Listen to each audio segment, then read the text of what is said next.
በለዚህ ህይወት ባለቀስኩ አስተካክል ባልኩበት የማይሆን ነገር ነው ማየው። አሁንም ተስፋ አልቆርጥም። ለምንድን ነው እኔ እዚህ ህይወት ላይ ያንን ሁሉ ጸሎት ያስኩበት ዋናኛው ምክንያት ታሪኬ የእናቴ ታሪክ እንዳይመስል ነው። ፍራቻም ጭምር ነው። በቃ የኔ ህይወት ከእናቴ ጋር እንዳይመሳሰል ቤተሰብ መስርቼ እንዳልበድል ያንም ውስጤ ፍርሃትም ስለነበረ እንዳይሆንም ደግሞ በቃ ሙጭኝ ያልኩበት አለቅም አይነት ነገር አለ አይደለ? ፈጣሪም ካላስተካከልክልኝ አለቅም፣ እኔም ደግሞ ምንም ነገር ባይ አልነቃም፣ እግዚአብሔር ያስተካክላል፣ ልቦና ይሰጣል እያልኩት ብዙ የደከምኩበት በጣም ብዙ ህይወቴ ምንም እንደዛ ደስ ብሎኝ አያውቅም። ተደስቼ ማላውቅም። እንደዛ እንደተደሰትኩት ማለት ነው። ልጄ የታመመ ነው ልጄ የሄድኩት ምንድነው ይሄ ጉበት ተብሎ ማለት ነው። ያመመው ልጄ ሄድኩት። የታመመው ልጄ ረሳሁኝ፣ ሌሎች ትናንሾቹ ልጄ ረሳሁኝ። ሰላም ተሰማኝ፣ ደስ አለኝ። በቃ እንጃ በህይወቴ 2 ጊዜ የተደሰትኩበት ቅዱስ ቁርባን የተቀበልኩበት እና ጊዜን የሄድኩበት ደስታ አይቼው አላውቅም። ሰላም በቃ መሄድ አልፈለኩም ከዛ ቦታ ማለት ነው። ከዛ በኋላ ጊዜን መሄድ ደግሞ ለየትኛው መንገድ መራኝ? ዘብር ከመሄድ በፊት ወደ ቁልቢ ወደ በርሜል ቅዱስ ጊዮርጊስ ግን ነገን ማምጣት ወይም ተስፋችንን እቅዳችንን ማምጣት ይቻላል። በምድር የምናመጣው መንፈሳዊ የሆነ ህይወት በመኖር ነው። ዓለማዊ ህይወት ኖሮ ነገን ማምጣት ይከብዳል። ይመጣል ቀኑ ራሱ ሲመጣ ግን እቅዳችሁም አብሮ ላይ መጣ ይችላል። በእግዚአብሔር ተጠብቆ አይመጣም። ፈርሶ እኔ እንደዚህ አልጠብኩም ነበር ነው የምትሉት። ዛሬን ደግሞ ነገ ማድረግ የምትችሉት በመታገስ ነው። የፈለገ ብታዩት ሰዓታችሁን ብትሰብሩት ብትጠመዙት ግድግዳ ላይ ያለው ሰዓት ከቀኑ 6 ሰዓት ሆናችሁ 12 ሰዓት ብታረጉት አንደኛ ደግሞ እኔ ጠየቅኩትም የማይሆን ነገር ስለነበር በቃ ልክ እኔ በለመንኩት መዛዙራ በለመንኩት ሌላ ቦታ ምቼ በለመንኩት መዛዙራ እንደማይሆን ነው የሚያሳይ። ሌላ ቅዱሳን ቤተክርስቲያን ምቼ ቅዱስ እግዚአብሔር አብ ምቼ ስለምን እንደማይሆን ነው የማየው። ግን እንዲሆን ስለምፈልግ ሁሌ ያን ነው የምጠይቀው፣ ስለ ራሴ መጸለይ አቁሜ ማለት ነው። ከዛ በኋላ በቃ የመጨረሻ ጊዜ ሲሄድ እኔ ለምን አትሰማኝም ብዬ በቃ ቤተ መቅደስ ውስጥ ተንከባልዬ አለቀስኩኝ። ግን ጥላ ወርቄን ይሻሉ ውጭ ዝናብ እየዘነበብን ያደርነው ቁልቢ ገብርኤል ውስጥ እንግዲህ ታላገኝ ጨርሶር ወደ 3 ዓመት ለካውንስሊንግ መጥቻለሁ። ከዛሬ 3 ዓመት በፊት ማለት ነው። ቢሮ ካስታወስከኝ አቀመጥቼ አሁን ነገር አጫውቼ ነበርና ከዛ ብዙ ሰው ስለሆነ የምናስተናግደው ቶሎ አይመጣልኝም ሀሳቡ። ለዛ ነው። እሺ በባለፈው እንደውም መቄዶንያ ጋርም ተገናኝተን ነበር። ከዛ በኋላ ከዛ በኋላ እዚህ ቤት ውስጥ ገባን። አሁን ደግሞ ያለው ጉዳይ ከሱ ጋር ያለውን ነገር እንዴት ልጨርስ? በቃ ፈተና ነው። አንደኛ እኔ ምን ትያለሽ?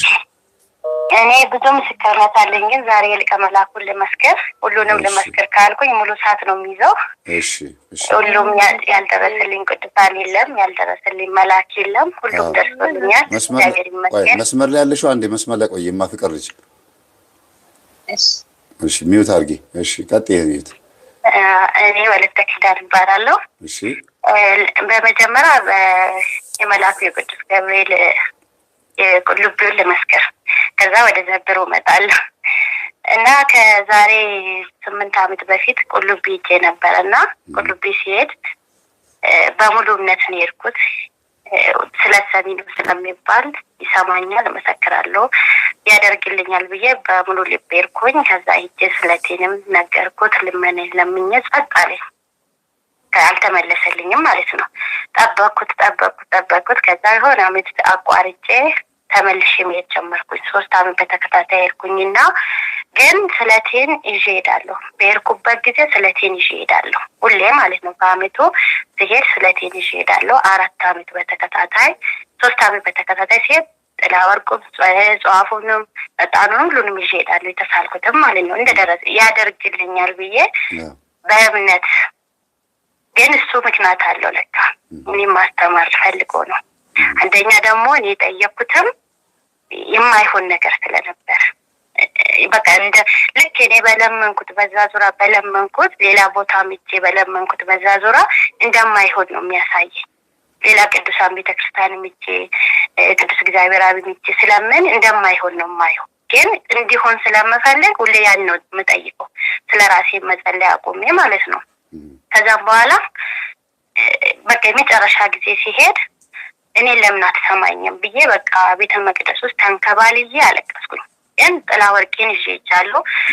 ውጪ ዝናብ እየዘነበብን ያደርነው ቁልቢ ገብርኤል። በቃ የመጨረሻ ለምን አትሰማኝም? እኔም በቃ አንተ ለምን አትሰማኝም? የማይሆን ነገር እንግዲህ እንደማይሆን አሁን ኦልሬዲ ተስፋ የቆረጥኩበት ጊዜ ነው። ያንን የጠየቅኩበት ሁኔታ ማለት ነው። እንደማይሆን አሁን አስረግጠ ያሳይተኛል። ግን ምንድነው መሆን ያለበት ታዲያ? እኔ ህይወቴ ለምን አታስተካክል? በቃ ወቀሳም ብሎ ልመናም ብሎ በቃ ብቻ እሪ ብዬ ተንከባልዬ ቤተ መቅደስ ውስጥ አለቀስኩኝ፣ ጸለኩኝ። በጣም በጣም በቃ ሌሊቱን ሙሉ ዝናብ ውስጥ ቆመን ያደርነው። ውስጥ መግባት አይቻልም። ዝናቡ ለኔ አልበረደኝም ሁላ ማለት ነው። ከዛም በኋላ ከጸብር ተመለስኩኝ፣ ከቁልቢ ተመለስኩኝና እንግዲህ መላኩ ስራውን እየሰራ ነው በውስጥ በኩል ማለት ነው። ከዛን ቁልቢ ተስዬ መጣሁኝ። እየኖርኩ ነው እንደተለመደ በፈተና ህይወት ውስጥ እየኖርኩ ነው። ከዛን ጓደኛዬ ህልም አየችና ተነስተሽ ጓዝሽን ሰብስበሽ ተነስተሽ እየሄድሽ ነው፣ ግን የት እንደምትሄጂ አላወቅኩኝም። ግሼንም ይመስለኛል ዘብርም ይመስለኛል አለችኝ። ዘብር ደግሞ አስቤም አላውቅም በአእምሮዬ ማለት ነው። እሄዳለሁ የሚል አስቤ አላውቅም። ከዛም በኋላ እሷ ይሄን ህልም ነገረችኝና እኔ ከዛ በኋላ ህልም አየሁኝ። ከሆነ ጊዜ ቆይታ በኋላ ማለት ነው። ምን ህልም አየሁኝ? ዘብር ሄጃለሁ አልኳት ለጓደኛዬ ደውዬ ማለት ነው። ያቺ ህልም ላይ አየችልኝ። ህልሜ ስነግራት ዘብር ሄጃለሁ እና ስልክ ኔትወርክ ሊጠፋ ስለሆነ ዘብርን ከርቀት እያየሁ ነው፣ ልንደርስ ነው። እዛ ስንደርስ ኔትወርክ ስለሚጠፋ ቀድሜ ላሳውቅሽ ብዬ ነው አልኳት። ከዛ ለምን እንትን አልሽም አለችኝ። ግሼን ለምን አልሽም? አይ ድንገት እኮ ነው የተነሳሁት፣ ሳላክ ድንገት ነው የተነሳሁት አልኳት። ለምን ግሼን አልሽ? ድንገት ነው ወደ ዘብር የሄድኩት ብዬ ይሄንን ህልም አይቼ እንዲኳየው ስላ በቃ መጀመሪያ ግሼን እየጠራችሽ ነው፣ ግሼን ማርያም ነው የምትሄጂው ማለት ነው አለችኝ። ግሼን ማርያም ደግሞ ረጅም ዓመት ነው በቃ ተመኝቼ በቃ የሆነ ምኞት የሚያልፈዋል አይደለ? ተመኝተ ይቋረጥባል። ከዛ ትቼዋለሁላ ማለት ነው። በጣም እመኝ ነበር እና ይገርመኛል። ስዕሉን ሳይ መስመር ላይ መንገዱን ሳይ እንዴት ነው ይሄ መንገድ አልጋ በአልጋ የሚባለው እላለሁ። ዳገቱን ቁልቁለቱ ሳይ ማለት ነው። ግን መስመሩ ላይ ያሉት ቃላቶች ከዛ በላይ ነው። ያ መንገድ ከአልጋም በላይ ነው ምቾቱ ማለት ነው ስትሄድበት። ከዛ ባላሰብኩበት መንገድ እና ላይ ሲያስታውቅ ኤልሻዳይ ሰማሁኝና ተደውል የጉዞ 7,000 ብር አለኝ። ወይኔማ መስችልም 7,000 ብር ከየት አመጣለሁ ብዬ ቁጭ አልኩኝና እንዳጋጣሚ ብር አገኘሁኝ እዛው ክረምት ውስጥ ማለት ነው። ከዛ እንዴ መቤቴ ያገኘሁት ብር ራሱ ሲመነዘር ወደ 10 ምናምን ሺህ ነው፣ ወደ 11,000 12,000 ነው ዘመድ ሰጥቶኝ ማለት ነው። ከዛ መቤቴ የትራንስፖርቴንም የእጄንም ብር ነው የሰጠሽኝ፣ ስለዚህ ከደጅሽ አልቀርም ይሄ ግሼን ሄድኩኝ ማለት ነው። በህይወቴ እንደዛ ደስ ብሎኝ አያውቅም፣ ተደስቼም አላውቅም እንደዛ እንደተደሰትኩት ማለት ነው። ልጄ የታመመ ነው ትቼ ሄድኩት። ምንድነው ይሄ ጉበት ተብሎ ማለት ነው። ያመመው ትቼ ሄድኩት። የታመመው ልጄ ረሳሁኝ፣ ሌሎች ትናንሾቹ ልጄ ረሳሁኝ። ሰላም ተሰማኝ፣ ደስ አለኝ። በቃ እንጃ በህይወቴ 2 ጊዜ የተደሰትኩበት ቅዱስ ቁርባን የተቀበልኩበት እና ግሼን ሄድኩበት ደስታ አይቼውም አላውቅም። ሰላም በቃ መሄድ አልፈለኩም ከዛ ቦታ ማለት ነው። ከዛ በኋላ ግሼን መሄድ ደግሞ ለየትኛው መንገድ መራኝ? ዘብር ከመሄዴ በፊት ወደ ቁልቢ ወደ በርሜል ቅዱስ ጊዮርጊስ ስፖንሰር የሚሆነኝ ሰው አገኘ ማለት ነው። እንግዲህ እንዴት እየተረካከቡኝ እንደረዱኝ ልነግር ነው። ተማቶ ያሳደገኝ ነው ከጅምሩ። አፌን እንደበቴ ስፈታ እሱን ነው እንጂ ጥያቄ የምጠይቀው ደብራችን ባዕድ አምልኮት ውስጥ የነበሩ ቤተሰብ እምነት የለሽ ቤተሰብ ውስጥ ስላደግኩኝ ሁሌ ግን በልጅነት እንደበት ሰማዕቱን ነው የምጠይቀው። ጸሎቴ ወደ እሱ ነው። ቤተክርስቲያን መሄድ አይፈቀድ፣ መጾም አይፈቀድ። በቃ አዛብ ሆነን በምንኖርበት ልጅ እያለሁ ማለት ነው። እና ከዚህ ሰማዕቱ ሄድኩኝ። ስፖንሰር ነው ሰማዕቱ ይርኩኝና ይሄ አመት ለኔ ልዩ ነው አልኩኝ። በቃ ደስ አለኝ። ሸንቼ ከመጣ በኋላ በቃ ደስታዬን ልነግር አልችልም። ከዛም በኋላ ሰማዕቱ ሲሄድ ጠላት አርፍም ውስጥ ገብቼ እንዳልጠመቅ ልክ እዛ ስደርስ መጣ። ልክ ከዛ ሲወጣ ወራዊ ነገሩ ቆመ። ካለ ጊዜ የመጣ ማለት ነው። እንደውም አባቶችን ሁሉ አማክሬ እንደገባ ምን ማድረግ አለብኝ? በቃ ታጥበሽ ዳሬ ጠዋት ከሌለ ትገባለሽ የፈተና ስለሆነ አሉ። ልክ ስነሳ ምራቅ ተሞላክል አለ ፈተናው ማለት ነው። ልክ ባህር ዳር ስደርስ ግን ቀጥ ብሎ ቆመ። ግን በጣም ተጨናነቅኩኝ። እዛ በተለይ የመጀመሪያ ጉዞ ላይ ነው የሄድነው ጥቅምት 8 የቅዱስ ሚካኤል ዕለት በቃ መጮ በቃ ተወጣጠርኩኝ። እግሬ ይወጠራል የሆነ ኤሌክትሪክ እንደነዘረው አይነት ሰው እስከዛን ጊዜ መንፈስ ተናዋቀ በእኔ ላይ እና የሚያደርገኝን ሁሉ አላውቅም። በቃ ማማረር ነው እዛውኝ እንዲያንተን ብዬ መጥቼ እንዴት ነው ጸበልንም አልጠመን እንዴት ነው አሳድጌ ረሳኝ በቃ ረስተኛል በቃ ወቀሳ ባለው እዛ ሰማዕቱን ሲወቅሶኝ ነበርና በኋላ በ13 የእግዚአብሔር አብለት ትንሽ ወደ ራሴ ተመለስኩኝና ማልቀስ መጸለይ ቻልኩኝ። ከዛ ተመለስኩኝ። ሰማዕቱ እጄ ሌላ ታምር ነው እጄ መጣሁትና ባልጠመቅም ብዙ ነገር ነው የታሰረው፣ ብዙ ነገር ነው የተወገደው። ከዛ በኋላ መጣሁኝ። ከዛን ምን ሆንኩኝ? ከዛ ከተመለስኩ በኋላ ምስክርነት ስሰማ የስውራ ማርያም ሳይቼ መጥቼ እንደዚህ መንፈስ ተናገረ ምናምን ይላሉ። ጓደኛዬ ተስፋ ቆርጣለች። ያቺ ህልም ያየችልኝ ያልኩት ከእናትም በላይ ከየትም በላይ ናት ለኔ ማለት ነው። ከዛ ስትቆይ አይ አሁንማ ስውራ ማርያም ነው የምንሄደው ጉዞአችን አሁን ደግሞ ወደዛ ነው እላታለሁ። ግን ምንም አይመስላትም። ከተስፋ ቆርጣለች። በዛው የእሷንም ለመስከረለት ከዛ ተስፋ በመቁረጥ ውስጥ እንደው ከሰማሽም ብላ ስውራ ማርያም ተማጸነቻትና ከስራ ልትባረር ቀናት የቀሯት አለቃዋ ምን ላርግልሽ በምን ልርዳሽ በጣም የተጎዳች ናትና በምን ልርዳሽ በምን ልካስሽ በቃ እያለ ደሞዝ ተጨምሮላት የስራ ቦታ ተለውጦላት እርገት አግኝታ ከተተሰላ ለካ የስውራ ማርያም ስራ ነው። እኛ የሰማዕቱ ነው ብለን ነበር ያሰብነው። ከዛ እንዲህ ብላ ጸልያለች። ከዛ እሷ ሜዳ ተሰርቶ ለዛ ለምስክር በርታለችና ከዛ በኋላ እዛ ሲሄድ የመጀመሪያ ጊዜ መንፈስ ጮኸ ማለት ነው። የመጀመሪያ ጊዜ መንፈስ ሲጮህ ምንም አላለም፣ መጮህ ብቻ ነው። ከዛ በኋላ ቃሲስ ሲኖጋ ሁሌ እከታተላለሁ። ወይናም ባሊያ ቆሞ አካባቢ ነው መሄድ የጀመርኩት ማለት ነው። ከዛ ዮሐንስና ማርያም እዚህ አያት አካባቢ እየተጠመቁ እያለ የሰማዕቱ ጋር መንፈሱ ፈነዳ ማለት ነው። ታያስኩ ብሎ ከዛ እሑድ ይዛት ነው ያሉት። እሑድ ይዞኝ ሄደ። በቃ መሄድ ራሱ አልፈለኩም። እንግዶች መጡብኝ ነበርና በራሱ አንስቶኝ ይዞኝ ሄደ። የማርቆስ ዕለት ደግሞ ተሸኘልኝ ማለት ነው። የመጀመሪያ መንፈስ የዛር ምናምን ነው ማለት ነው። መቺሳው ምናምን ያው ተሸኝቶ እንዳላለቀ አውቃለሁ። ሰራዊቱ ከስር እየሄደ ነው። አሁንም በየጊዜው ይሄዳል። የዛሬ ሳምንት ራሱ ተሸኝቶልኛል። ከዛ በኋላ ግን ወደ ሰማዕቱ ወደ መልአኩ ቅዱስ ገብርኤል ስመለስ እንደዛ አልቅሼበት መጣሁኝና ምንድነው ጥያቄ ትዳሬን አስተካክልልኝ ያን ሁላ ዘመን ስለምን የነበረው ማለት ነው። የትም ቦታ ሄጄ ትዳሬን አስተካክልልኝ ብዬ በምለምንበት ሰዓት ትዳሬ ላይ ተስፋ የሚያስቆርጠኝ ነገር ነው የሚያሳየኝ። ተስፋ መቆርጥበት ሁሌ ነው የምጠይቀው። ስለራሴ ጸልዬ አላውቅም። በቃ ያንን አመታት ስለምፈልግ በአንተ ቤት እንድንከብር በቃ አብረን ቤት እንድንቆም ብዬ ሁሌ የምጸልየው እሱ ስለነበረ እንደማይሆን ነው የሚያሳይ። በኋላ ላይ ተስፋ ቆርጬ የኔ መንገድ ምንድን ነው አንተ አሳየኝ፣ መንገዴን ምራኝ አልኩት መልአኩ ማለት ነው። ከዛ በኋላ አልቅሼበት መጣሁኝ።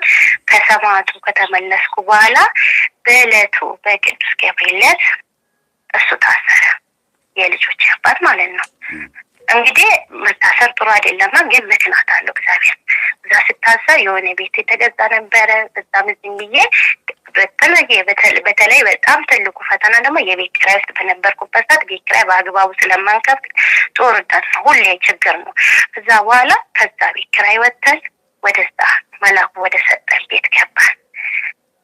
ቤትምና ትዳር ነበረ ጥያቄ። ቤቱን ሰጠኝ። እንዴት መንገዱን እንዳስተካከል እሱ እዛ ቦታ ባይገባ እኔ ልጆችን ይዤ ወደዚህኛ ህይወት አልመጣም ነበር። ወደዚህ አንድ ሸክም ቀለለ። ከዛ በኋላ ደግሞ በዚህ ትዳር ውስጥ ቤት ውስጥ እንግዲህ ተለያይተን ያለን ወደ 3 አመት አክል ለካውንስሊንግ መጥቻለሁ። ከዛሬ 3 አመት በፊት ማለት ነው። ቢሮ አስታወስከኝ። አቀመጥቼ የሆነ ነገር አጫውቼ ነበርና ከዛ ብዙ ሰው ስለሆነ የምናስተናግደው ቶሎ አይመጣልኝም ሀሳቡ፣ ለዛ ነው። እሺ በባለፈው እንደውም መቄዶንያ ጋርም ተገናኝተን ነበር ይሆናል። ከዛ በኋላ እሺ ከዛ በኋላ እዚህ ቤት ውስጥ ገባን። አሁን ደግሞ ያለው ጉዳይ ከሱ ጋር ያለውን ነገር እንዴት ልጨርስ? በቃ ፈተና ነው። አንደኛ እኔ ስራ የለኝም፣ ሁለተኛ ትምህርት የለኝም፣ ሶስተኛ ቤተሰብ የለኝ፣ እናት አባት የለኝ። ልጆችን እንዴት ላሳድግ? ልጆችን ደግሞ እንዴት ልተው? በቃ አጣብቂኝ ውስጥ ገባኝ ማለት ነው። ካለ ምንም ነገር እኔ ምንም ነገር ውስጥ ሳልለው ብዙ ነገር ተጎድቼበት እዚህ ህይወት ውስጥ በዚህ ህይወት እየጠለውኩበት ኢቭን የመጨረሻ ላይ አንቺን ላሳስርሻለሁ እያለ እያስፈራራኝ በጣም ብዙ መከራ ውስጥ ብዙ ጭንቅ ውስጥ ውጥረት ውስጥ ገባሁኝና አሁንም በጣም ተጨናንቄ ባለሁበት ሰዓት እኔ በቃ ረስቻለሁ፣ መላኩ እንዳደረገልኝ ሁላ ረስቻለሁና እንደ ነገ ቅዱስ ቁርባን ሊቀበል ማታ ቁጭ ብዬ ፀጉሬን እየታጠብኩኝ የሆኑ ጥቋቁሮች ከሳሎኑ በረንዳ አለ፣ ፊትለፊቱ በር አለ፣ በዚህኛው በርም በዛኛው በርም ጥቋቁር ብዙ ነገሮች በቃ ይሁን ያፈጣጣ ፍጥረታቸው ራሱ ማታቃቸው ተሰልፎ ይገባሉ። እኔ ከየት መጣም አልለው መላኩ እንዲህ መጥቶ በሴፉ በዚህ በረንዳ የገቡ ወደዛ ሲጠርጋቸው፣ በዚህ በረንዳ የገቡ ወደዛ ሲጠርጋቸው፣ በበሩ ካሉበት ወደዛ ሲጠርጋቸው የህይወት ፈተና የነበረው ከጀርባቸው ነበር እንድጠርጉ ሲያወጣቸው፣ ከዚህም ወደዚህ ያሉት ወደዚህ ጠረጋቸው፣ ከዛ ወደዛ በህይወቴ አልተኛውም። በቃ እንትን ቁጭ ብዬ ፀጉሬን እየታጠብኩኝ ነው ሳሎን ላይ ማለት ነው። በመዘፍዘፊያ ላይ ፀጉሬን እየታጠብኩኝ እንዲጠራርጉ ሲያወጣቸው አየሁኝና ገረመኝ። ይሄ አልኩት በቃ መላኩ እንዴት መጣ? እንዴት ረዳኝ? በቃ ቁልቤ ተማጸንኩትን ረስቻለሁ። እንደገና ደግሞ ዘብር እንደጠራኝ ረስቻለሁ። እንዴት መጣ? መላኩን ለምን ያውቃለሁ? እንዴ በቃ ከውጥረታ በቃ ከመጨናነቅ የተነሳ መጠየቄን ሁሉ ረስቻለሁ። እንዴ ለምን እኮ አላውቅም፣ እንዴት መጥቶ ረዳኝ እላለሁ። በቃ ጥያቄ ሆነብኝ። ለካ የነገሩትን የማይረሳ መላክ ነው።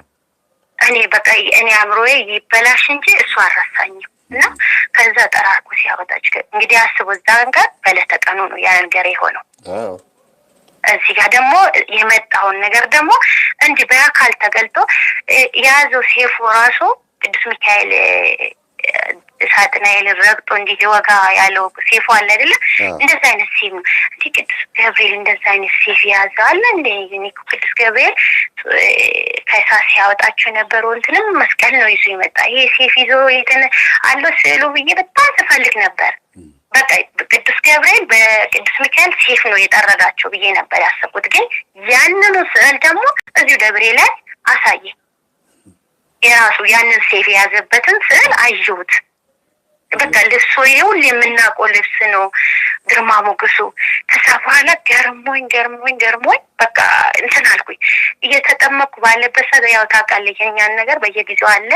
ከላይ ሆኖ እኔ ቅዱስ ገብርኤል ጸበል ይዤ ስጠመቅ ከላይ ሆኖ እንዳትናገር ብሎ ሲገጽጠው ሰማለሁ፣ አየዋለሁ በምናቤ ማለት ነው። ከጸበል በምጠመቅበት ሰዓት ማንነቱን ስም እንዳጠራ ይሉ የለ አባታችን መላከ መንክራት፣ ልክ እንደዛ ስም እንዳጠራ ብሎ ከላይ ሲገጽ ካህናቴ በላይ ሆኖ ቅዱስ ሚካኤል ይታየኛል። በምና መንፈስ እየጮኸ ቅዱስ ገብርኤል ይታየኛል። ይሄን ሊቀረበኝ መላኩ እኔ ወራዳው እኔ ቆሻሻው ቤቴ መጣ አልኩኝ። በቃ በጣም ደስ አለኝ፣ ልነግር አልችልም። ከዛ በኋላ ሄድኩኝ ዘብር ማለት ነው። ከዛ ያ ጉዳይ ወደ ጫፍ እየመጣልኝ ነው፣ ያ ፈተና እየቀለለ ነው፣ ወደ ጫፍ እየመጣልኝ ነው። ከዛ ሄድኩኝና ነገርኩት። በቃ ጀምረህልኛል፣ ጨርስልኝ፣ አሁንም አንተ ነው ያስክልኝ፣ አሁንም ደግሞ ይህንን ጉዳይ አንተ ተፈታለህ ብዬ ነግሬው መጣሁ። የመጨረሻ ጉዞ አካባቢ ነው። ከኛ በኋላ አንድ ጉዞ ነው የሚኖረው ይመስለኛል፣ ሊያልቅ አካባቢ ማለት ነው የጸሎቱ የደብሩ።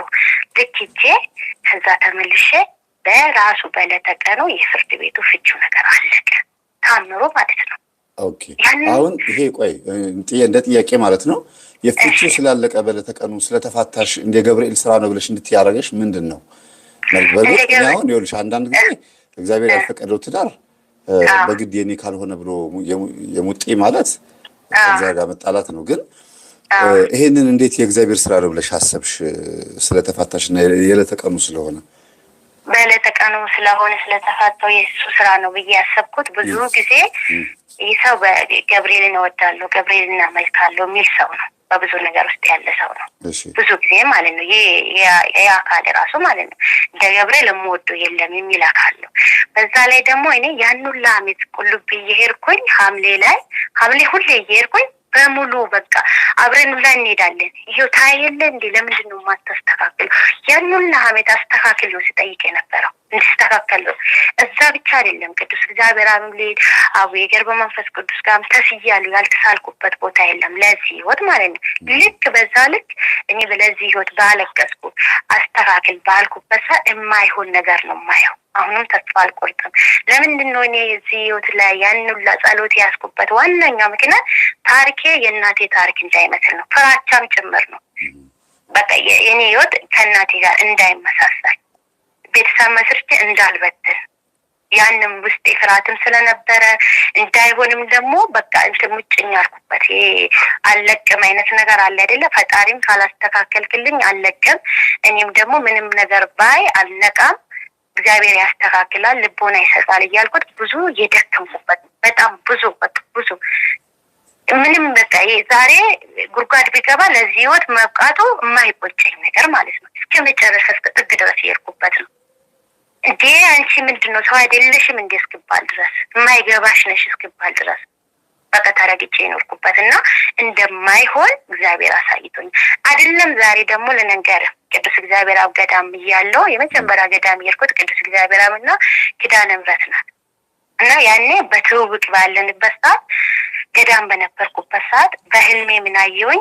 ሱቅ ላይ የሆነ ዕቃ እየገዛ ስልኬ ላይ የሚወጣው ስም የጓደኛው ስም ነው፣ ግን የሚያወራኝ እሱ ነው። አንቺ ሴትዮ ከኔ ምን ትፈልጊያለሽ? ተይኝ እያለን በኃይለ ቃል ይናገረኛል፣ እንደማይፈልገኝ አይነት ነገር ማለት ነው። በውጨኝነት እያለን ሰዓት ከዛ በጣም ሰፊ ሜዳ ላይ ተንበርክኬ አለቅሳለሁ። ይሄ ማለቅሰው እንባ ወፍራም እንባ ይሆንና በአራት መንታ ይወርዳል፣ ፊቴ ላይ ነጭ ይሆናል።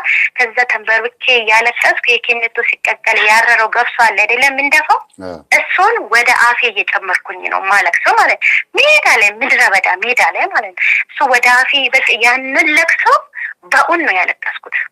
ቅዱስ እግዚአብሔር አሳይቶኛል በቤቱ ማለት በእውን ያንኑ ለቅሶ አለቀስኩ ብለህ ታምናለህ? አልገባኝ ብሎኝ ነው የዛኔ የገባውበት ማለት ነው። አልሰማ ብዬ ነው እግዚአብሔር ሲያሳየኝ አልሰማ ብዬ በምን አውቀ እንደፈታሁኝ ታውቃለህ? ህልሙን ለቅሶን በደስታ አልፈልግሽም በፍቅር በራሴ መንገድ በተቃራኒ ፈትቼ ህልም እንደፈችው ነው በሚል አባቶች አላማከርኩበትም። በራሴ ፈትቼ የፈለገ የልቤ ፍቃድ ሄድኩበት፣ ዋጋ ከፈልኩበት። እግዚአብሔር ደግሞ ዋጋ ከፈልኩበት ብዬ እንዳላማርር ደግሞ ምን ይመሳሰሉ ሶስት እንቁዎች ሰጥቶኛል። እግዚአብሔር ይመስገን። ልጆች አፍርቼበታለሁ፣ በይበልጥ ደግሞ እግዚአብሔርን አግኝቼበታለሁ እና ያ ነው ከጅምሩ ያየሁበት ያወቅኩ ገብቼበት ዛሬ ላይ ነው በቃ መጨረሻ በቃ ወደ ስንት ዓመት መሰለ እንደማይሆን ከወሰንኩ ሞስት ካውንስሊንግ መጥቼ ተመለስኩኝ። ብዙ ነገሮች እየተገላለጡ ሲመጡ እንደዛም ተገላልጦ አልቆረጥኩም ነበር። የመጨረሻ በቃ 2015 በቃ እየቀነስኩ ተስፋ ውስጤ እየጠራ መጣ 2016 ውስጤ እየጠራ መጣ። በቃ ምንም እንደማይሆን ተረጋጋሁኝ። ግን ያ በሚሆንበት ሰዓት በትግል ውስጥ ባነበርኩበት ሰዓት ምን ብዬ እንደጠየቅኩት ታውቃለህ? ፈጣሪ በቃ እሺ እሱን አትቀይረውም አይደለ? እኔን ደግሞ መቻሉን ስጠኝ አልኩት። እግዚአብሔርም ማለት ነው አይቼ እንዳልቀና ሰምቼ እንዳልናደድ በቃ መቻሉን ስጠኝ አልኩት። የእውነቴን ነው ድንድን አደረገኝ ብለህ ታምናለህ? ምንም በቃ ባይም ምንም አይመስለኝም፣ ብሰማ ምንም አይመስለኝም። በቃ ድንድን እግዚአብሔር እኔ ላይ ስራ አልኩትን ሰርቷል እኔ ላይ። ይሄ ነገር ደግሞ አይሆንም። ለዛ ነው በቃ ያለው ነው በቃ እያመንኩ አስተማሪ በቃ በሂደት በራሱ ማለት ነው። እና ይሄ ነው የእግዚአብሔር ስራ ነው ብዬ እንደላደረገኝ በጣም ብዙ ምስክሮች አሉኝ። እንግዲህ ሰዓት ስለማይበቃ ነው እንጂ ብዙ ብንሰማ ደስ ይለን ነበረ።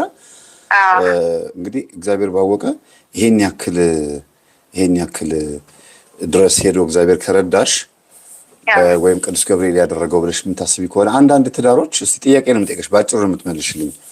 እግዚአብሔር ሳይፈቅዳቸው ይሄ ልጅ የኔ በሆነ እዚህ ቦታን ያገኘሁት እቺ ልጅ የኔ በሆነች ባገባኋት ብለው ተመኝተው ሰዎች ሳይፈቅድላቸው ያለ እድሜያቸውም ወይም ያለ ጊዜያቸው ወይም ደግሞ ያለ ሃይማኖታቸው በፈቃዳቸው ትዳር ውስጥ ይገቡና ይሄንን ትዳር ቦታ ካልያዝክ ሞቼ ይገኛሉ የለህም ማለት ነው ምናምን ብለው ከእግዚአብሔር ጋር መጣላት ይጀምራሉ። መጀመሪያም ያልፈቀደው አይነት ግንኙነት ነበርና አሁን እስቲ ይሄ ትዳር ይፈርሳል ወይስ አይፈርስም? እግዚአብሔር ሆይ ይቀጥላል አይቀጥልም፣ ይጸናል ወይስ አይጸናም ብለው ልክ እንዳንቺ እንደጸለይሽው ጸልየው በጸለየው ቁጥር በትዳራቸው ላይ መከራ ነው የሚመጣው ወይም ደግሞ ችግር ነው የሚመጣው።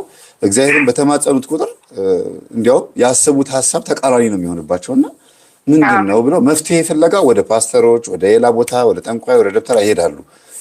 እነዚህ ሰዎች ምን እንደምትመክሪያቸው? አንቺ አሁን የትዳሬ ነገር አደራ ትዳሬን አስተካክል አልሽ። ማስተካከል ማለት መታረቅ ብቻ አይደለም፣ መለያየትም ራሱ መስተካከል ነው። ለምን ያልፈቀደው ትዳርም ሊሆን ይችላል ብሎ ማሰብን በዚህ ነገር ውስጥ እያየሁኝ ነው እኔና እስቲ ምን ትያለሽ አንቺ?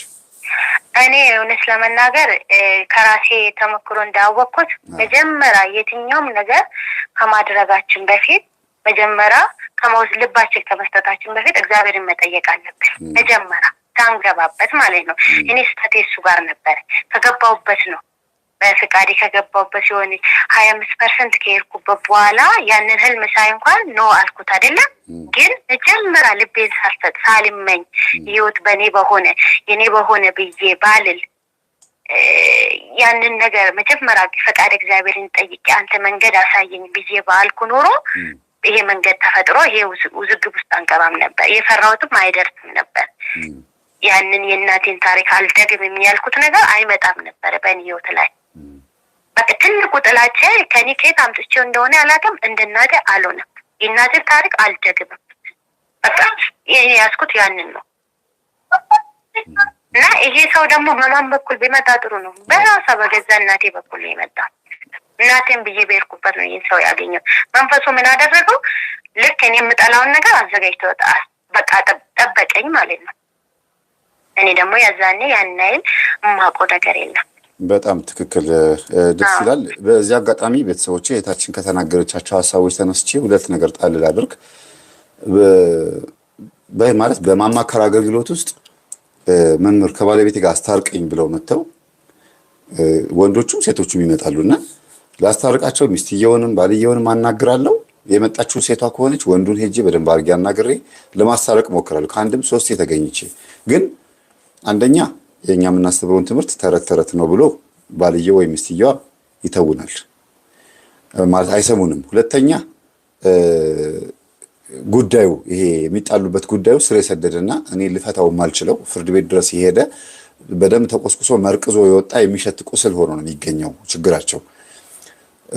ሶስተኛ ነገር ደግሞ በእነዚህ ቤተሰብ ውስጥ ጣልቃ ገብቼ እኔ ለማስተማር በማድረገው ነገር ውስጥ እንዲታረቁ የማይፈልገው መንፈስ በራሱ አንደኛ ወገን ላይ ሆኖ ይፈለመኛል እና በቃ ይህን ትዳር እግዚአብሔር ሆይ እንዲቀጥል ትፈልጋለሁ ብለሽ ጸልይ ወይም ብለህ ጸልይ ብዬ ስነግራቸው ሁልጊዜ ገመድ ሲበጠስ በመቀስ ጨርቅ ሲቆርጡ የሆነ ነገር ሲለያዩ ቻው ሲባባሉ ነው የሚያዩትና በተለይ አንዷ መምህር ባሌን በጣም ነው የምወደው የልጆችን አባት በቃ እግዚአብሔር ሳይፈቅድልኝ ያገባሁት ማለት ነው።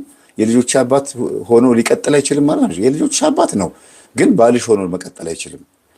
የልጆች አባት ሆኖ መቀጠል የሚችለውም ልብ ካገኘ ነው ልብ ካገዛ ነው ብዬ ነገርኳት እና እስቲ ጠይቂው ግድ የለሽም አልኳት። አይ እኔ አልጠይቀውም መጥፎ ነገር ካንደበቱ መስማት አልፈልግም ራሱ እግዚአብሔር ያሳየኛለች። ከዛ ባሏ ሌላ ውሽማ ይዞ ምናምን በድብቅ የሚያጫውት ነው። ያ ሁሉ ትምህርቴን ሲሰድብ የነበረ የእናንተ ትምህርት ተረት ተረት ነው እያለ ሲል የነበረው ለካ ሌላ ላይፍ የጀመረ ሰው ስለሆነ ነውና እጅ ከፍንጅ ያዝ ነው ሄድን። እሺ አሁንስ ትምህርት ተረት ተረት ነው አልኩት።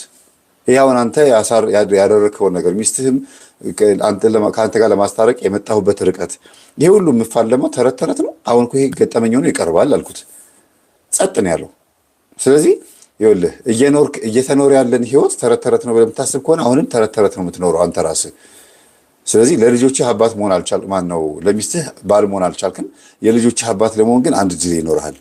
ለሚስትህ ተቆራጭ አድርግ። አሁን ከሴት ጋር ይዛሃለች፣ ውሽማ እንደሆነች ደርሰንበታል። እዚህ ድረስ የመጣ ነው ራሱ እሷ እግዚአብሔርን ጠይቃ ጸሎት አድርጋ ለቅዱስ ሩፋኤል ነው የነገረችው። ደግሞ የሚገርመው እና እባክህን ይሄን ትዳር መጨረሻውን አሳየኝ ብላ ነው የለመነችውና በቃ ጥጉን አሳያት። ከዛ ቆረጠላት። ይሄ ይናፍቀኛል፣ ወደዋለሁ፣ በጣም ስለማፈቅረው ነው ያገባሁት ምናምን የሚለው ነገር ቆረጠላት። ለምን? የእግዚአብሔር ማጽናናት ወይም የመልአኩ ማጽናናት ከሷ ጋር ስለነበረ የሆነ ነገር ነው ከላይ ላይ ደጭ ብሎ የወደቀው። በቃ አልጠላችሁም፣ ግን ቆረጠላት። እና እግዚአብሔር ሲሆን በህይወትሽ ውስጥ የመጣው ተፋታሁኝ፣ እግዚአብሔር አለያየኝ ሳይሆን የምትዩ መልስ ሰጠኝ ነው የምትዩ።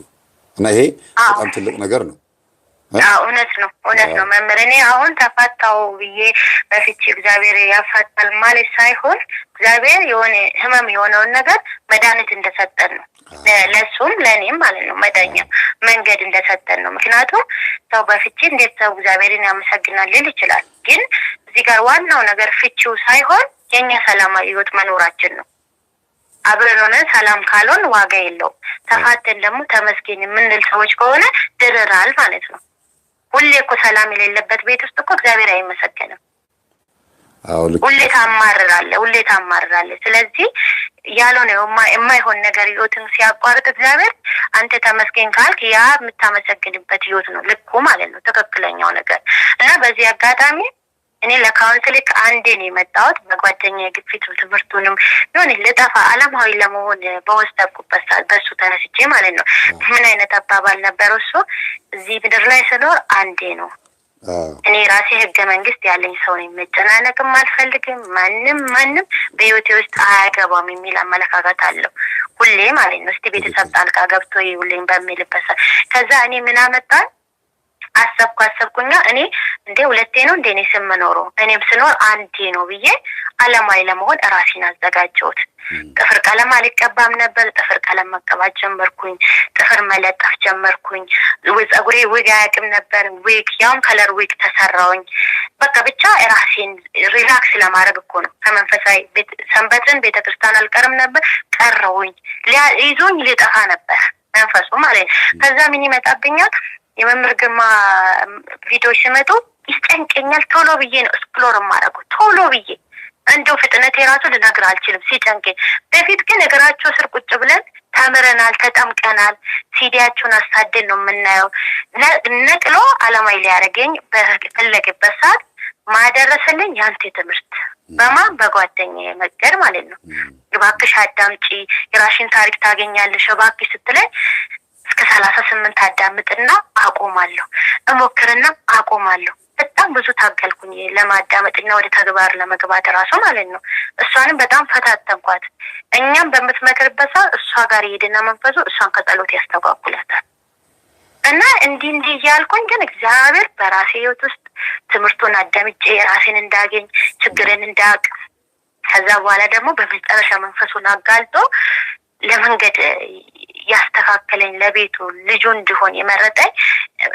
በነገራችን ለአንድ ምስክር ልጨምር። ቅዱስ ቁርባን ሲቀበል መንፈሱ ያለኝ ነገር እሳት ካለ ቅዱስ ቁርባን ለመቀበል የወሰንኩበት አንተ ሁሌ ታስተምራልና ቃሲስ ነው ከቄደር አጠመቁን። በተለይ በቃ ንስሐ እየገባን ቄደር እየተጠመቅን ማኖር ነው ብለን ደስ ብሎን ነበር። እዛኔ በየሳምንቱ ቄደር ያጠምቃሉና ከዛ አጠመቁን እንትን አሉና ስተጠመቃችሁ ንስሐ ገባችሁ ምንድነው የምትጠብቁት? ለምንድነው የማትወስኑ? ለኃጢአት ለምን ጊዜ ትሰጣላችሁ?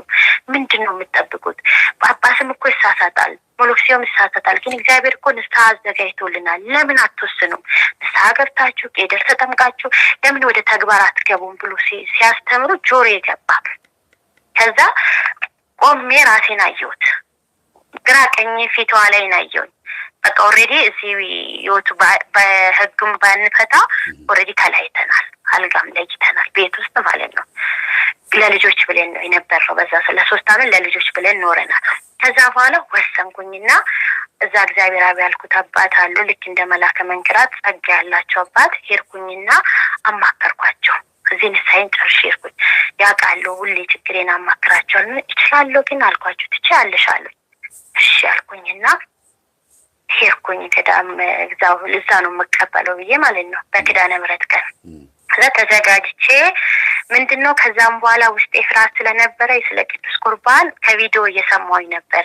ትንኛ አፋችሁ ውስጥ ከገባ ከነሰራችሁ አቋርጣችሁ ውጡ እንጂ አትቀበሉ ምናምን የሚል ነገር አይቼዋለሁና ከዛም በኋላ ምን ይለኛል መንፈሱ ቅዳሴ ላይ ቆሜ እንዲህ ጎንበስ ባልኩበት ሰዓት የሆነ ማይክሮ ሴኮንድ ሊሆን ይችላል፣ ግን ለእኔ ብዙ ነው ይመስላል። አንደኛው ወንድሜን ይመስላል፣ አንደኛው ደግሞ ሕፃን ልጅ ይመስላል፣ የ10 ዓመት ሕፃን ልጅ። ወንድሜ ተናዶ ከወንድሜ ጋር በሄድኩት እዛ ገዳም ማለት ነው፣ ግን አልነገርኩትም ለወንድሜ፣ ለዛች ለጓደኛዬና አንድ ቴሌብ ጓደኛ 2 ሰው ብቻ ነው የማውቀው እንደሚቀበል ማለት ነው። ከዛ እሱ አያውቅም ከኔ ጋር ገዳም መሄዱ ነው እንጂ መቀበሌ ምናምን አያውቅም። እኔ ግን ራሴን አዘጋጅቼ ሮብ ቀን ነው ከሰዓት ነው ቅዳሴው። ከዛ ገባሁኝና ወንድሜ ተናዶ ፊቱን ወደዛ አዙሯል። የሕፃን ልጅ ግን ከእናቱ ልጅ ሲነጠል እንዴት ነው ሆድ የሚያባባ ልጅ እየከፋው ቻው ይለኛል፣ እየከፋው ቻው ይለኛል። የት ነው የምትሄደው እላለሁ እኔ ማለት ቻው በቃ ይለኛል እሱ ማለት ነው። ከዛ ሄዱ። ከዛም በኋላ ምን ይለኛል በጆሬ፣ ያኔ ነው እንደውም ፈስ ያሸኮሽክ በጆሬ የመጀመሪያ ጊዜ የሰማሁት ማለት ነው። ወዮልሽ አለኝ። ወዮልሽ ጠባቂ መላእክት ትቶሽ ሄደዋል። ወዮልሽ በራገዛ እጅሽ እሳት ውስጥ ልትገቢ ነው። ወዮልሽ አለኝ። አስፈራራኝ። በቃ ለመቀበል ቅዳሴ እኮ የተቀደሰ ወዮልሽ ይለኛል በጆሬ መጥቶ። አይ እግዚአብሔር ካልፈቀደ እኮ በሆነ ምክንያት እንዳልቀበል ማድረግ ይችላል። እንደውም አፌ ሸፍኜ ነበረ መጀመሪያ ትንኝ ምንም እንዳይገባ ገለጥኩት ለአፌም ማለት ነው። እግዚአብሔር እንድቀበል ካልፈለገ እንድቀበል አያደርግም፣ ምክንያት ያመጣል። ተወኝ እለዋለሁ። ስላሴ ይገስጽላል። በስመ ስላሴ እያሉ ወዮልሽ ጠባቂ መላእክት ትቶሽ ሄደዋል። ወዮልሽ እሳት ውስጥ ገብተሻል። በገዛ እጅሽ ራስሽ ላይ ፈርደሻል ይለኛል። ንስሐ የገባሁበትን ኃጢአቶች ሁሉ ያስታውሰኛል። ከዛ አይ እግዚአብሔር አለ እላለሁ።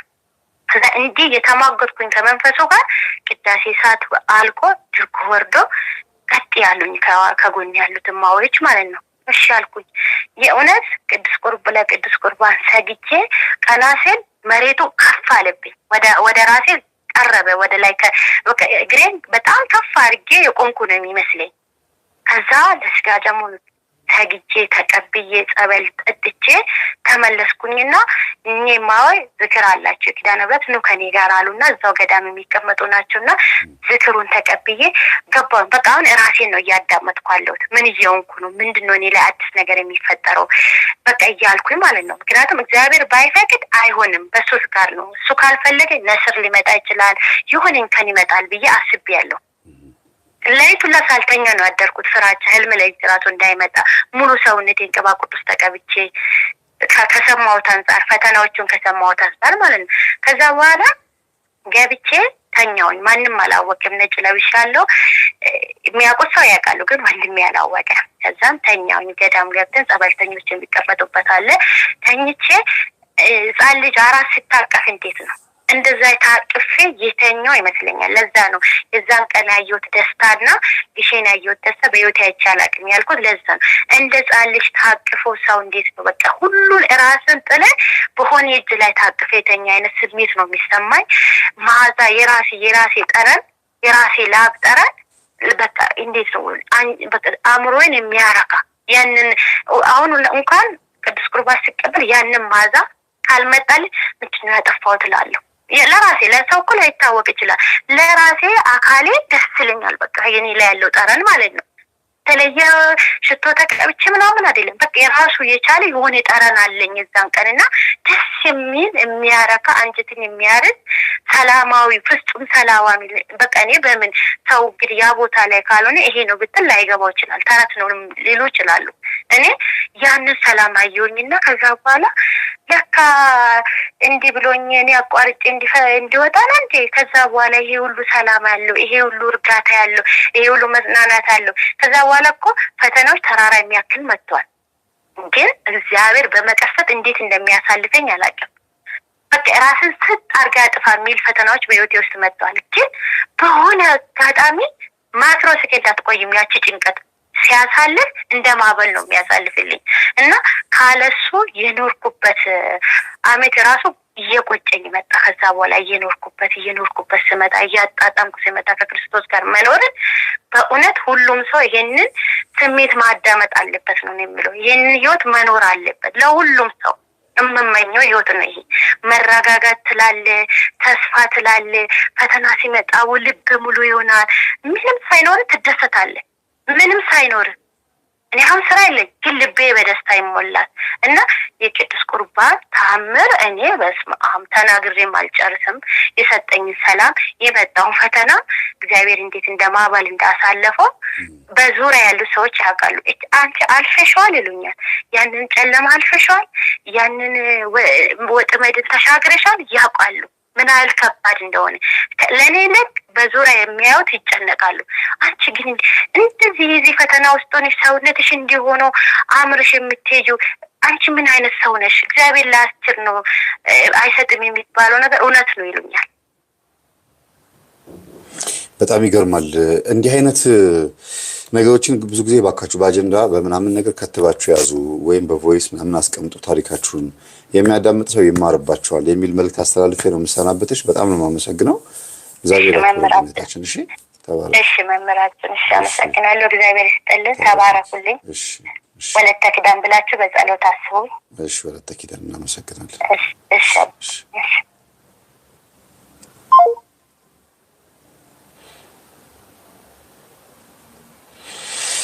ሄሎ እንዴት ነሽ? አለን እግዚአብሔር ይመስገን። መምህራችን እንዴት ነሽ? አለ ድምጽሽ ቀንሷል። ቀንሷል እንዴ? ወርዷል። አሁን ይሰማል? አሁን ጥሩ ነው። እታችን በተናገረችው ነገር ውስጥ ትንሽ አንድ ሐሳብ ጣል አድርግ። በጣም የሚጠቅማችሁ ነገር ይኸውላችሁ፣ ነገን ጎትተን ማምጣት አንችልም። በመታገስ ብቻ ግን ሲመጣ ማየት ይቻላል። ከተፈጥሮ ሕግ ውጪ ሆኖ ነገ ላይ መገኘት የሚቻለው በሐሳብ ብቻ ነው። በእቅድ በሐሳብና ከዛ በተስፋ ነገ ላይ መገኘት ይቻላል። ለምሳሌ እኔ አሁን ነገ ቀጠሮ አለኝ። 3 ቦታ ሄዳለሁ። በቃ እዛ የሚሄድበት ቦታ ላይ አሁን ወንበር ላይ መቀመጥ እችላለሁ በሐሳቤ። እዛ ሰው ቤት ገብቼ የምናገረው ነገር ቁጭ ብዬ በወረቀት ማቀድ እችላለሁ። በዚህ ይቻላል። በአካል ግን መገኘት አይቻልም። ታይም ትራቭል ምናምን የሚለው ነገር ተውት።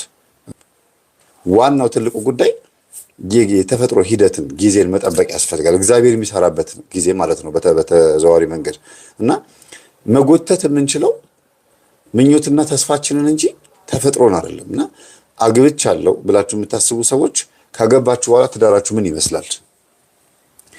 ወልጃለሁ የምትሉ ሰዎች ከወለዳችሁ በኋላ ትዳራችሁ ምን ይመስላል? የምትጠብቁት ነው የሆነው። መቼም ሁሉም ሰው እንደጠበቀው አይኖርም፣ እንደተመኘው አይኖርም፣ የተመኘውን አያገኝም ብዬ አስባለሁ። እግዚአብሔርን የምናመልክ ሆነንም እንኳን ብዙ ጊዜ የምንመኘውን አናገኝም። ለምን? እግዚአብሔር የምንፈልገው በሙሉ የሚሰጥ አምላክ አይደለም።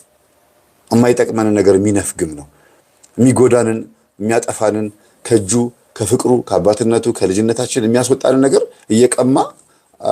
እየቀማንም ልጆቹ ያደርገናል፣ አባታችን ይሆናል። እና የግዴታ ሰይጣን ያለውን በሙሉ የሚሰጥ አምላክ የተመኘነውን በሙሉ የሚያደርግ አምላክ ቢሆን ኖሮ እንደ ፍላጎታችን የሚያደርግ አምላክ ቢሆን ኖሮ የሚታዘዘን ባሪያ እንጂ የምናመልከው አምላክ አይደለም። የፍቅር አባት መሆኑ ምልክቱ የጠየቅነውን ነገር በሙሉ አለመስጠቱ ነው። የፍቅር አባት ለምን? እኛ ፍጡራን ስለሆንን ምኞታችን የሚያጠፋንም ጭምር ነው። ትልቆች ሆነው ሽማግሌዎችም ሆነው እንኳን እንደ ሕፃን የሚያስባሉ። አይ እኔ ይሄን ነገር ለምፈልገው ይላሉ። ሸምግለውም ቁረቡ ሲባሉ እንኳን ምን ነው ልጅ ምን አደረኩ ይላሉ።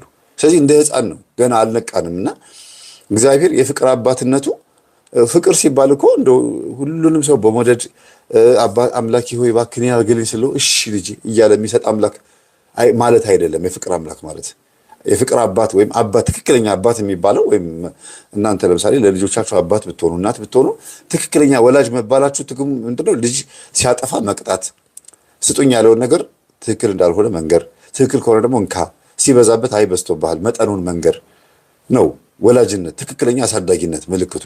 እግዚአብሔርም ልክ እንደዛ ነው።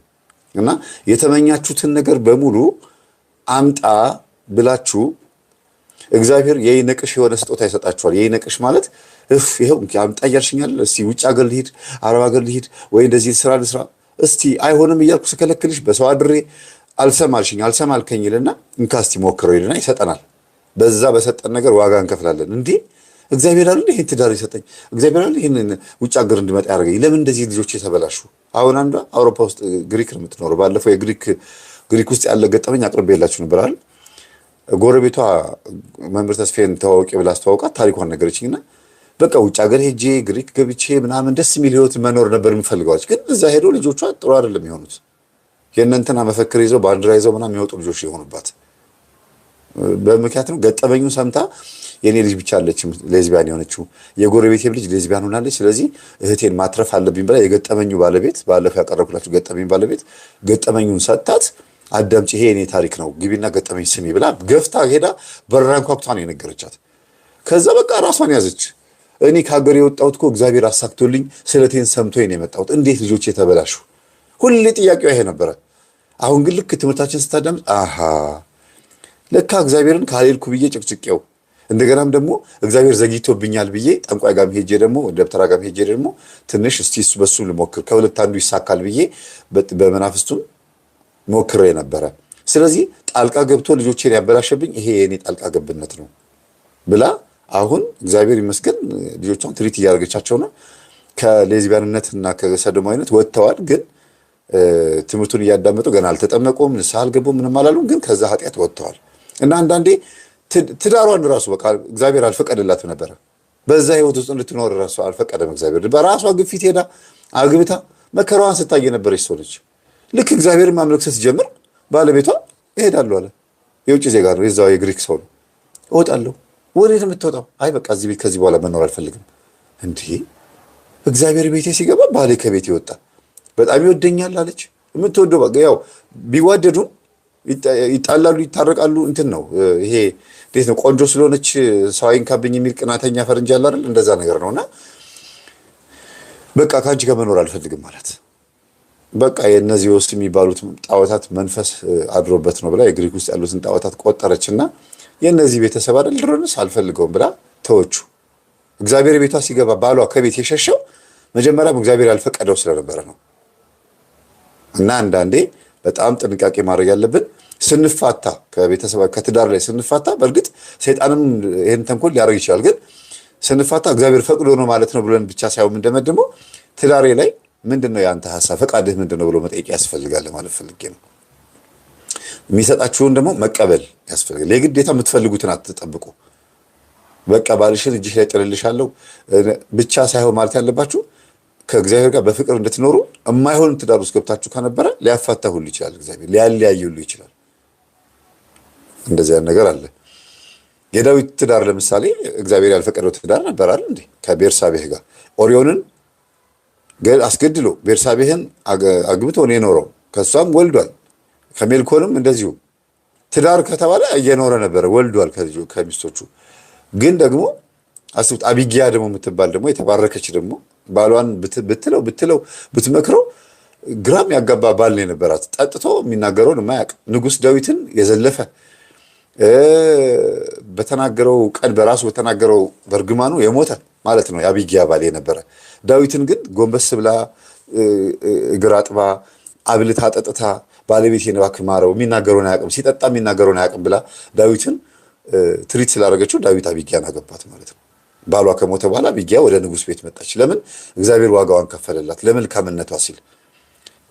ግን ማንም አያስብም ባሏ ሞቶ አቢጊያ ዳዊትን ታገባለች ብሎ የሚያስብ ሰው አልነበረም። መልካም ሚስት የሆነችውም እሷ ናት። እና አንዳንድ ጊዜ በእናንተ ህይወት ውስጥ የምትመጣው ሴት ወይም የሚመጣው ወንድ ማን እንደሆነ የምታውቁት በምንድን ነው? በሂደት ነው። አትቸኩሉ ለማለት ፈልጌ ነው።